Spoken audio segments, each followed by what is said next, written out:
Sallallahu ala Muhammad.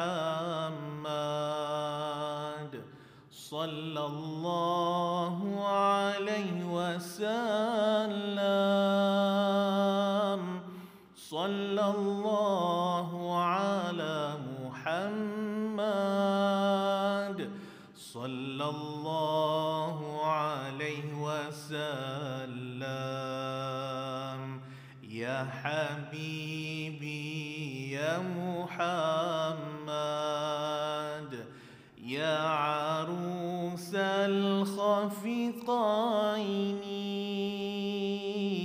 ya تقبل منا دعاءنا إنك أنت السميع العليم وتب علينا يا مولانا إنك أنت التواب الرحيم. Daftar nyatakan nak pergi haji, baru kita terima dia kata. Jadi saya pun terus daftar ketika itu. Jadi kalau dapat menyediakan haji umrah sebagai pertama Allah. Jadi sekali lagi saya ucapkan terima kasih kepada Abang Syam yang begitu cakna Sallallahu